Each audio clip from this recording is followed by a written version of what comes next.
Olá, boa noite. Está começando mais um programa Mais Saúde ao vivo, aqui pela TV Campos de Minas. A nossa convidada de hoje é a Fátima Neves e ela é psicóloga. Boa noite, Fátima. Obrigada por sua participação. Boa noite, Shaira. Boa noite, telespectadores. Obrigada a você pelo convite. Obrigada nós por estar te recebendo aqui, Fátima. Muito obrigada. A Fátima é psicóloga especialista no emagrecimento. Às vezes você está aí achando que psicólogo não tem a ver com emagrecimento, mas tem e pode ajudar muito. Então não deixe de participar. Fátima, por que psicologia no emagrecimento? Geralmente, Shaira, as pessoas elas pensam em emagrecimento, dieta, atividade física, só que emagrecer vai muito além disso.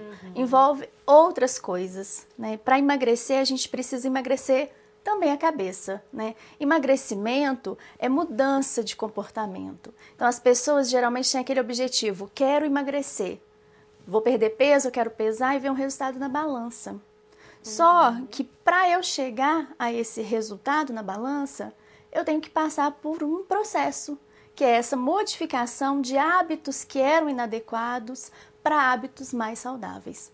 Por isso, psicologia no emagrecimento. E o que a psicologia pode ajudar no emagrecimento? Existem diversos fatores que estão por trás do emagrecimento, geralmente as causas emocionais. As pessoas costumam utilizar os alimentos como uma válvula de escape, né? Como um remédio para curar certos males, certos problemas, e essa não é a função do alimento, né? Então aí entra a psicologia para trazer a real função do alimento para aquela pessoa, né? E a pessoa às vezes quando ela tem essa noção, essa ideia, essa crença de que o alimento é um remédio, quando você tira isso dela, ela fica sem uma outra estratégia para lidar com aqueles problemas. Então acaba que ela tende a comer mais e mais para ir aliviando a tensão, aí ela se sente culpada, ela come de novo. Então podemos dizer que o emagrecimento está ligado ao emocional? Sim, também, porque tem pessoas que conseguem fazer a sua orientação nutricional, seguir tudo direitinho, faz atividade física, tudo beleza. Mas tem pessoas que não conseguem. E a maioria, na verdade, não consegue. Então, é muito importante, eu até quero ressaltar, que a psicologia não substitui nenhuma face do tratamento. A gente não pode descartar orientação médica, orientação nutricional, atividade física. A psicologia vem como tratamento complementar para trabalhar com questões que a medicina, a nutrição e a educação física não trabalham. Nós podemos falar que todas as pessoas que precisam emagrecer devem procurar um psicólogo ou não são todas que precisam de ajuda psicológica? Geralmente, as pessoas que sabem o que precisa ser feito, mas não conseguem. Aquelas pessoas que beliscam demais, né, comem fora da hora e que elas não conseguem entender por que aquilo está acontecendo. Então, tem uma certa, por trás desse não conseguir, tem alguma coisa que a gente precisa investigar o que é, né, e trabalhar para criar estratégias para lidar com esse não conseguir. Quem come compulsivamente, Fátima, não está com fome, mas está comendo o tempo inteiro, tem algum fator psicológico para a pessoa comer assim?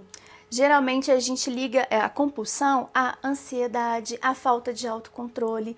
E aí quando a pessoa acredita que ela não é capaz de se controlar, ela acaba, né, se voltando contra ela mesma e aí a sua autoestima que já estava baixa fica mais lá embaixo ainda.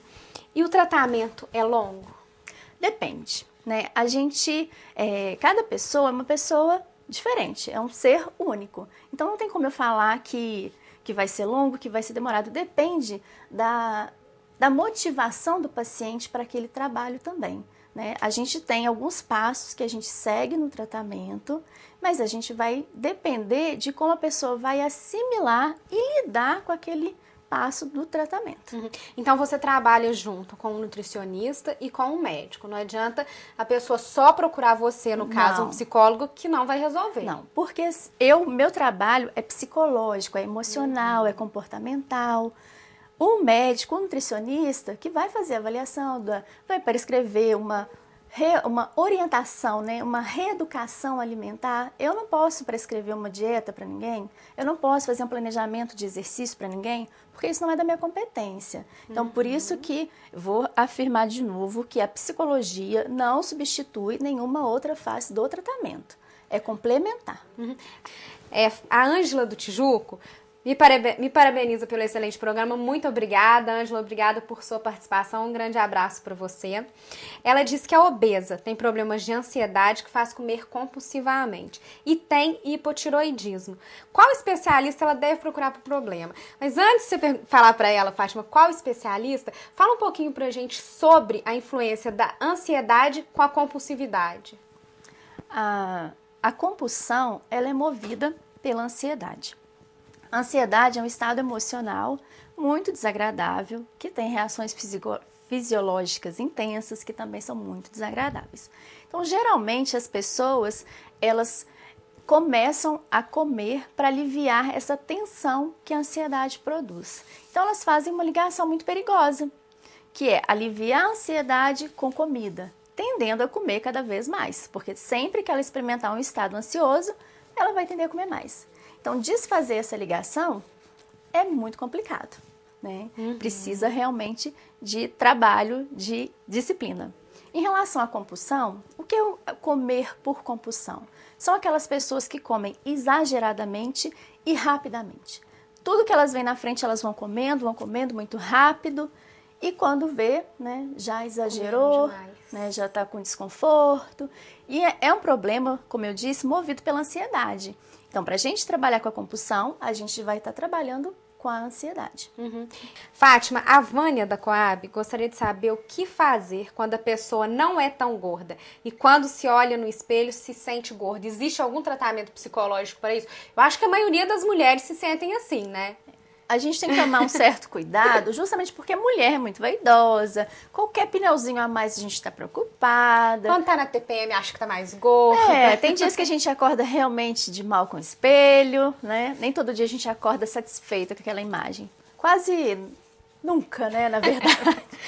Mas aí, Vânia, é o seguinte, a gente tem que tomar cuidado com o que é realmente uma vaidade. Quando eu me olho no espelho, eu acho que aquela roupa não tá boa, que eu estou gorda, mas eu não estou. Porque existem os transtornos alimentares, né? E a pessoa, quando ela tem anorexia, ela tem essa crença de que ela está gorda e não está. Então, a gente tem que tomar esse cuidado para ver se é realmente um pensamento disfuncional, como eu disse, uma crença errônea, ou se já é um transtorno alimentar, uma anorexia, por exemplo.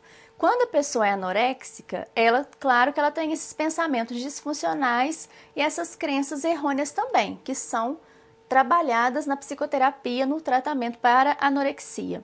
Mas como eu disse em relação aos pensamentos disfuncionais, num caso que não seja anorexia, é o quê? Às vezes a gente realmente, a gente acha que a autoestima é só a gente se sentir bonita. E não é. A autoestima é um autoconhecimento, é o valor que a gente atribui a gente mesmo, a autoimagem que a gente tem da gente mesmo. E também gostar da gente, se sentir bonita, né? Então, às vezes, a gente não percebe que tá com a autoestima um pouco baixa, ou às vezes a gente critica demais, a gente se cobra demais, né? Então, a gente tem que tomar realmente cuidado com essas situações, né? Se eu me olho no espelho e eu vejo que eu não tô legal, né?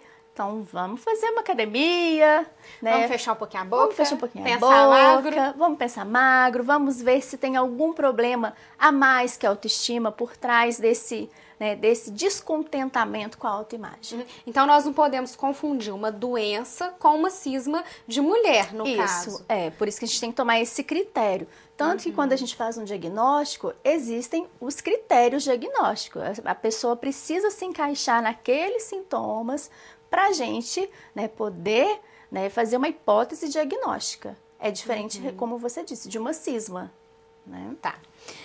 A Preta, da Rossini Baccarini, gostaria de me parabenizar pelo programa. Você também, Fátima, muito obrigada, Preta. Um grande abraço para você. Ela diz que está com diabetes. Tem que emagrecer 10 quilos, só que não consegue. Ela não toma refrigerante nem come doce. O que pode ser, então, Fátima? Preta, você não come doce, não toma refrigerante, mas e as outras coisas, né? Tem outras coisas que também favorecem aí o ganho de peso, né? Atividade física, você está fazendo atividade física, ansiedade faz você beliscar, né? Comer sem ter fome, né? Isso é um ponto muito interessante que faz parte do tratamento, que é justamente a gente saber fazer essa diferença entre fome e vontade de comer, né? Então, Preta, a gente precisa realmente investigar o que está acontecendo com você, né? O que está acontecendo, como que é a sua rotina, né? Como que você... a quantidade de alimentos que você ingere por dia, né? Essa é uma outra parte do tratamento, que é o automonitoramento, que é essa observação para eu conhecer o meu comportamento alimentar. Porque às vezes, eu até tenho um caso de uma mulher que participava do grupo que eu tenho, que é o Pense Magro, que ela falou assim, nossa, mas eu não como quase nada. E aí eu falei assim, olha, a gente vai fazer o automonitoramento. E ela chegou na outra semana falando, nossa, comi 10 pedaços de mandioca, eu nem imaginava que eu comia tanto assim, chupei 10 mexericas de uma vez só. Então, assim, às vezes a gente não tem essa dimensão do quanto a gente come, por isso que precisa ser investigado. Então, às vezes, eu não como doce, eu não tomo refrigerante, mas eu como muita pizza, muito pão de queijo, só coisas muito calóricas. Isso. Então, não vai fazer diferença eu comer o doce ou tomar o refrigerante. Tem pessoas que falam assim, eu só como fruta, mas existem frutas que são mais calóricas que outra. Existe uma certa quantidade de frutas que eu posso ingerir por dia. Ah, eu comi, como essa minha paciente disse, né, 10 mexericas, mas é fruta, mas foram 10 mexericas. Né? Então, tudo tem caloria. A única coisa que não tem é água. Né, Fátima? Então, se tudo tem caloria, não é porque frutas são mais saudáveis que nós vamos comer muitas frutas, né? Isso mesmo. Então, mais uma vez, pensar magro. Pensar magro. Fátima, muito obrigada mais uma vez. Obrigada a você, obrigada às pessoas que participaram, mandando pergunta. Espero ter conseguido responder, né, as perguntas que foram feitas. Obrigada, Fátima. A todos que participaram, muito obrigada.